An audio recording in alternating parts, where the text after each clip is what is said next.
Week 3 of the fantasy season is already on the way, and you know exactly what we're going to do. We're going to break down our must-add waiver wire players at every single position moving into week 3 of the fantasy season. Let's kick the video off with rookie wide receiver Alec Manor of the Tennessee Titans, coming in with 15.6 fantasy points in week 2, 6 targets, 4 receptions, 56 receiving yards, and a touchdown against the LA Rams. Will be at home in week 3 against the Colts. And I mean, I'm not necessarily going to sneeze at this Colts defense, but ultimately this is still a good enough matchup here in week 3, and definitely promising to see Manor also have 7 targets in week 1. Something I talk about a lot is rookie quarterbacks going into their rookie season with fellow rookie wide receivers. You just a lot of times tend to see some sort of chemistry develop between the two players. Cam Ward, nothing great in his second NFL start here, but he did throw the 1 touchdown to Manor, and he threw the football 33 total times, an increase of a couple overall shares where he only threw the football 28 times in his first start against Denver. So, I don't know exactly what to expect out of Cam Ward as the weeks start to progress here, but it was nice to see the touchdown on a good kind of scramble play and look to Manor on that play. Then we still look around, Calvin Ridley, 6 targets in week 2, Tyler Lockett, just 3 targets. Ultimately, Manor is getting pretty good target share at the end of the day. And if we can continue to see him find the end zone, he is going to be an option for you guys who could end up putting up a good amount of fantasy points as the season starts to progress. Next up, we have Wan'Dale Robinson of the Giants. And I mean, we're used to Robinson coming in and being like a PPR kind of floor option, but in week 2, 28.2 fantasy points, 10 targets, 8 catches, 142 receiving yards, and a touchdown in that high-scoring game on the road against the Cowboys. And we talked about Robinson in last week's video, but what was very promising to see was Russell Wilson play very efficiently for the most part at the quarterback position in week 2 and absolutely air it out, throwing the football 41 times. I mean, he still threw the football 37 times in week 1, just not for 450 passing yards and 3 passing touchdowns. Now, I will say this week 3 matchup against the Chiefs, definitely not as good as going up against the Cowboys defense, which I talked a lot about going into week 2 as not being a strong defense. But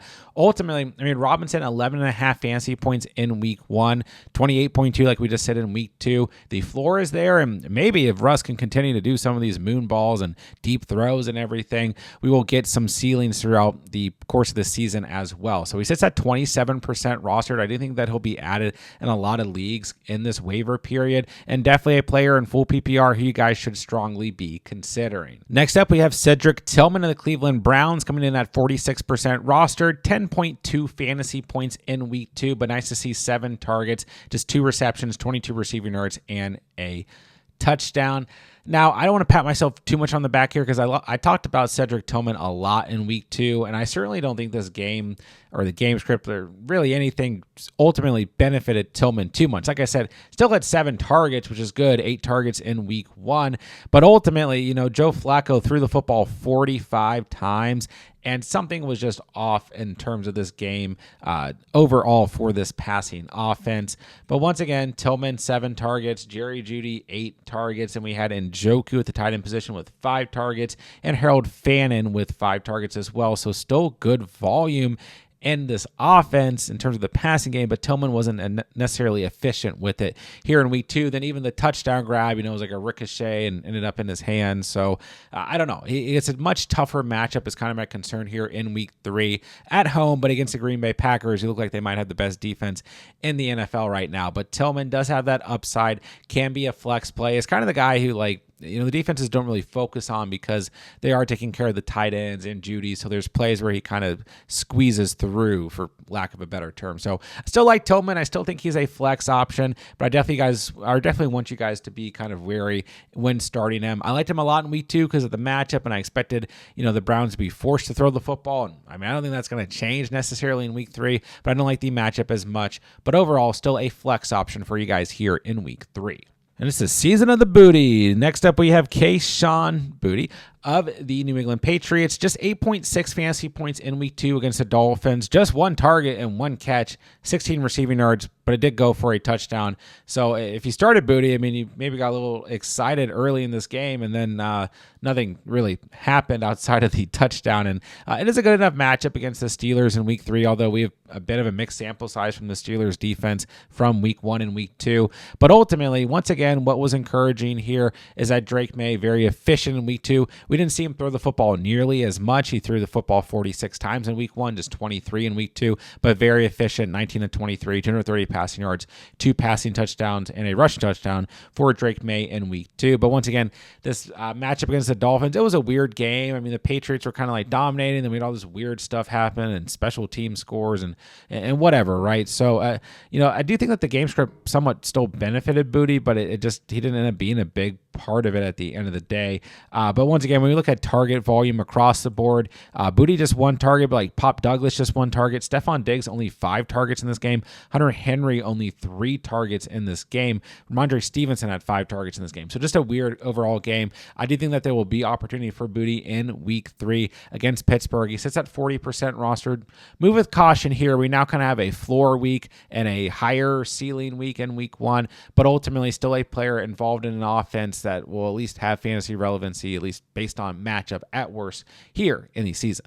Next up, we have Troy Franklin of the Denver Broncos sitting at just 8% rostered with a whopping 24 fantasy points in week 2, 9 targets, 8 catches, 89 receiving yards, and 8 tutty. And we look at the volume in terms of receivers for the Broncos in week 2.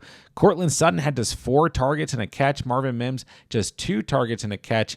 Pat Bryant 3 targets and a catch. This was a big game for Troy Franklin, and it's easy to forget that this was Bo Nix's number 1 wide receiver in college, that these two have a history together, and we've kind of been waiting for that chemistry to come to life, and we did see Franklin have pretty good target volume in week 1 with 6 total targets, 4 catches, 8.4 fantasy points. So maybe some of that is starting to flourish. And I really thought Marvin Mims would be like the number 2 option on this offense. And we're still very early in the season, but it's looking at this point in the season like Troy Franklin is that guy. And like, we're not getting a crazy amount of involvement out of the tight end position. Evan Ingram just 2 targets this week.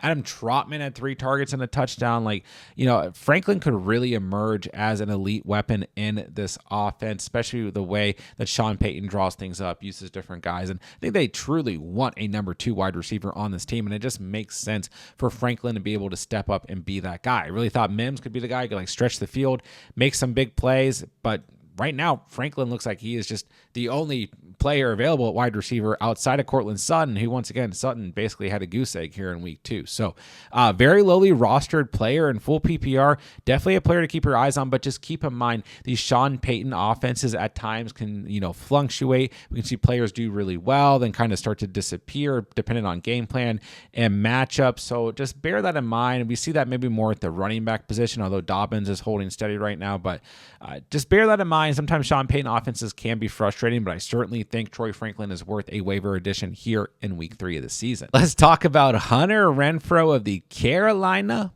Panthers, sitting at just 3% roster, 23.8 fantasy points in week 2, 9 targets, 7 catches, 48 receiving yards, and 2 touchdowns. So this is certainly an interesting one. He gets a good matchup against the Atlanta Falcons in week 3.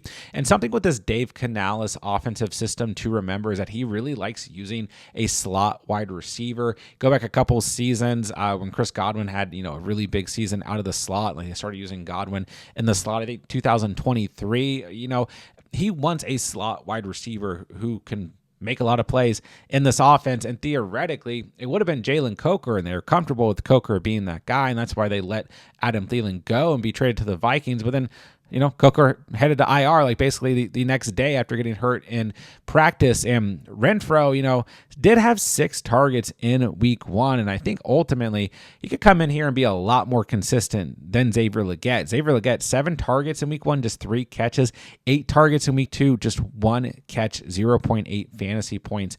Renfrow making the most of the opportunities here early in the season. Now, this could be another one. Like, we don't want to completely overreact to 1 week or 2 weeks, but we have to try and identify as many patterns as we can this early in the season. And Renfrow could certainly be a guy here, especially when the Panthers look like they're going to consistently put themselves in positions where they need to play from behind and throw the football. So listen, it depends on who's on your roster. It depends on how deep you guys are getting. You guys know how waivers work, but Renfrow, certainly a player worth monitoring, and especially if you're in a deeper league, go ahead and make him a week 3 waiver add. All right, let's not forget on Thursday Night Football, we did see a substantial injury to Jayden Reed, who is now set to miss 6 to 8 weeks with a fractured collarbone. That has opened the door for Romeo Doubs at the wide receiver position. He sits at 23% rostered, 11.8 fantasy points in week 2, 5 targets, 3 catches, 28 receiving yards, and a touchdown.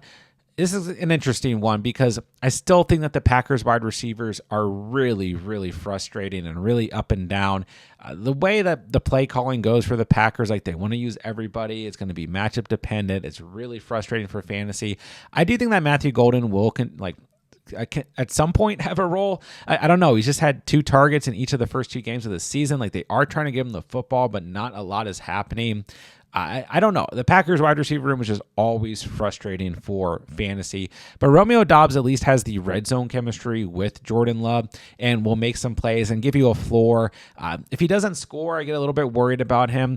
But ultimately, if he does score, like he's probably okay, going to get you like 10, 15 points at best. So he will be a flex option at times throughout the season, especially while Jayden Reed misses time. But it's just really difficult to call these Packers wide receivers on a week-to-week basis. I think right now the players that benefit the most from the Reed injury are Tucker Kraft and probably Josh Jacobs at the running back position. But while we're here, let's talk about Dontayvion Wicks as well, because he got a little bit more involvement in week 2, stemming from the injury to Jayden Reed. 6 targets, 4 catches, 44 receiving yards, and 8.4 fantasy points. And we did see Jordan Love try to get the football to Wicks throughout the course of that week 2 matchup against Washington on Thursday night. So I think he could also have some sort of role, but once again, we're talking about a player who's going to be really hard to call when that role is going to be fantasy relevant and when it's not. But for those of you in deeper leagues, this is something that the momentum could build here. Like I said, 6 targets in week 2 compared to just 2 targets in week 1 when Jayden Reed was playing. So once again, Matthew Golden will probably open up a little bit here. They don't really have a choice for him to not open up in terms of the playbook, but Doubs, Wicks, the guys who are the most lowly rostered and available, are always going to be worth a dart throw. Just understand it's going to be very frustrating from a fantasy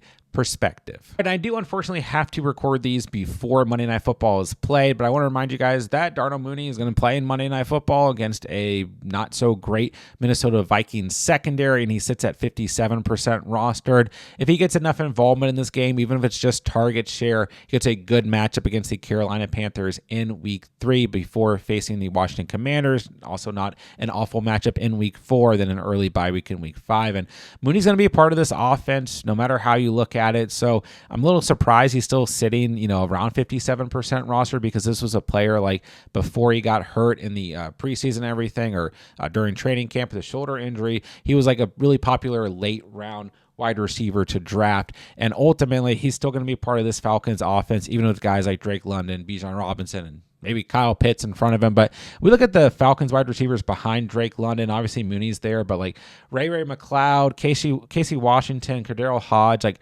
they just weren't really able to get it going in week 1. Casey Washington had some moments, but now he's dealing with concussion issues. So I think Mooney will obviously be implemented into this offense. Once again, kind of a boomer bust guy, but this is a player to certainly keep an eye on. We'll see how Sunday Night Football goes. If anything crazy happens, I'll have a pinned comment down below. But I think ultimately, going into week 3, he is a player to strongly consider on the waiver wire. Okay, not a lot of running backs to talk about. I don't want to just throw a ton of handcuffs and stashes at you guys, but that's also a good thing, because that means not that many injuries at the running back position or anything crazy going on. But I do want to talk about Bhayshul Tuten of the Jacksonville Jaguars, sitting at 45% rostered, who had 15.4 fantasy points in week 2.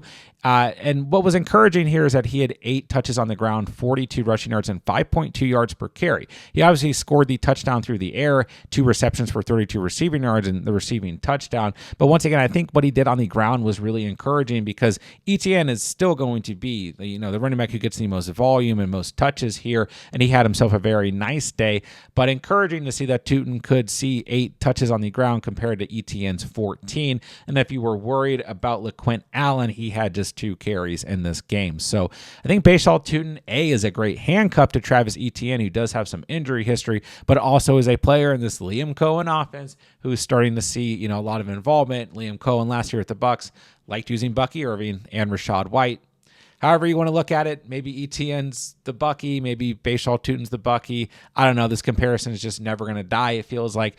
But ultimately, the most important thing here is that there is a running back getting volume out there on the waiver wire for you guys, sitting at just 45% rostered, and he has standalone value even when Etienne is healthy. They do have a tough matchup in week 3 against the Texans, but ultimately Tuten is a player that needs to increase in overall roster percentage as we approach the week. All right, and I'm not really going over quarterbacks in this video. We will talk about them in the start-sit video for the week and go over streaming options at the end of the week in our sneaky starts and streams video. But oh my gosh, just about every quarterback and their mom had a good fantasy day. Trevor Lawrence, 21 fantasy points. He sits at 41% rostered. Tua came back to life with 19.6 fantasy points, sitting at 23% rostered.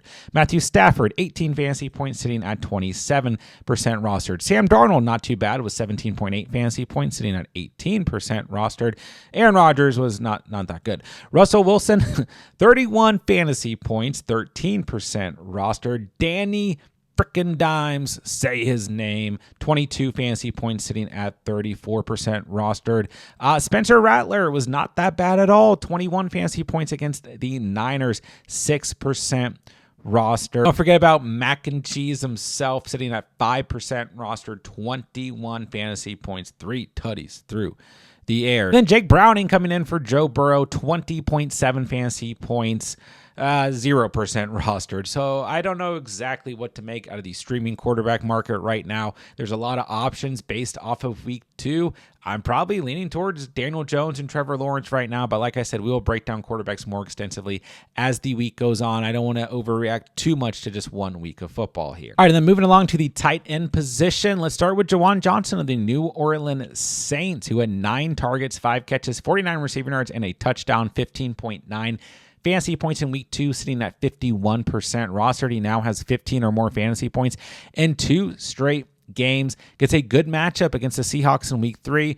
They gave up the most fantasy points to tight ends in week 1 against the Niners, and then they were a bit better against the Steelers in week 2. But still, this is a good matchup before another good matchup on paper against the Bills in week 4. We look overall, Chris Olave has still led this team in targets in each of the first 2 games of the season. But then Juwan Johnson has been the next man up, and Rashid Shaheed coming in 3rd overall on this team in targets. I don't really know what's happening with Alvin Kamara, but Spencer Rattler likes to throw the football to Juwan Johnson. That is what matters. He's still pretty lowly rostered at 51% rostered. Is a player who could be out there on the waiver wire. And once again, Spencer Rattler, not that bad in week 2, and ultimately, not great in week 1, but still not maybe as bad as advertised. He did throw for 3 touchdowns against a pretty decent Niners defense in week 2. So there is some opportunity here for some of these Saints skill position players. Juwan Johnson probably floating out there on the waivers and is a tight end that absolutely needs to increase in roster percentage. And next up is Zach Ertz of the Washington Commanders, sitting at 53% rostered. 18.4 fantasy points in week 2 on Thursday Night Football, 8 targets, 6 catches, 64 receiving yards, and a tutty. And ultimately, that is 2 straight games on the season where Zach Ertz has scored a receiving touchdown. He's always kind of in this conversation as a streamable tight end, but really I think he just needs to be a startable tight end as long as he's healthy. I mean, this was a tight end 7 in PPR last year, and ultimately is a player who should just be rostered. Not always the highest ceiling, maybe he's touchdown dependent, but really, outside of like the top tier elite tight ends, that is what you're looking at when it comes to the tight end position. Jaden Daniels is, at the time of recording this, like we know he has the MRI on his knee going on. And if JD5 is not healthy, that probably hurts. But Ertz did have some production last year with Marcus Mariota at the quarterback position. So I'm not going to completely freak out here. I still think that Ertz is a big part of this Washington Commanders system. And with Austin Eckler going down for the season, there will be some total targets opened up here. And Ertz, ultimately, just a player that needs to be rostered. Good matchup for him in week 3 against the Raiders as well. The last player we're going to go over is Harold Fannin of the Cleveland Browns. Disappointing in week 2, I think, for a lot of you guys. 5 targets, 5 catches, 48 receiving yards, and 9.8 fantasy points. We did see David Njoku also have 5 targets. He had 4 catches, 40 receiving yards, and 8 fantasy points. But what was encouraging is we still saw pretty good usage out of Fannin in this week 2 matchup. Like, the matchup was there. Ravens struggled week 1 against tight ends. The game script was there. The Browns need to throw the football. Joe Flacco has now thrown the football 45 times in each of the first 2 games of the season. And I think that Fannin will continue to get involvement. I don't know how high his ceiling is always going to be, but I think that he has a pretty safe floor overall. And once again, the most encouraging thing here is that Flacco's going to throw the football a ridiculous amount. So as long as Flacco's the quarterback, I'm still okay with Fannin. He did increase to 66% rostered overall. Does have a tough matchup against the Packers in week 3, but ultimately he is a player. If you're really struggling at tight end, you're looking for a safe floor, I still think he's going to offer that, even if you guys feel like he was a bit disappointing in week 2. And there you guys have it. There are your top waiver wire ads moving into week 3 of the fantasy season. Don't forget, guys, I'm answering all fantasy football questions in the comment section down below. So if you guys have any fantasy football questions whatsoever, drop them down below. I'll answer as many as I possibly can throughout the week. And while you're down there, it does really help me out if you guys hit that subscribe button on the way out. And when the videos pop up on the screen here as the week progresses, we're going to have everything you could possibly need for week 3 of the fantasy season. So make sure you guys are keeping up with the videos as they come out this week. And with that, I'll say thank you guys so much for watching and or listening. And remember, you saw it here on The Catch.